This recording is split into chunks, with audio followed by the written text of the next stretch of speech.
السلام علیکم ورحمت الله وبرکاته ومغفرته. محترم پوښتنه کړې ده چې په امام پسې لمونځ کوم، په د اوله ناسته کې درود راسه وویل سي،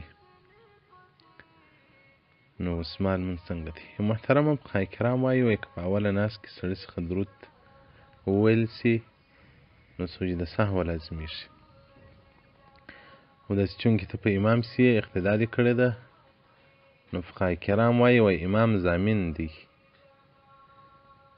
که د امام سره سړی په لمانځه کې وي، داسې عمل ځینې وسي چې لمونځ فاسد یي نه او سجده سهو لازموي، نو امام ضامن دی، هغه ستاسو سهو دی اخي. حاصل تحتوي على المراکل فلاح صفحه 444 کتاب الصلات باب سجود سهو دې ته پوره وضاحت ورکړی دی. په دې کې نو بیا اختلاف دی چې نو کوم مقتدي که لمونځ کې داسې عمل وکړي سجده سهو یې لازموله او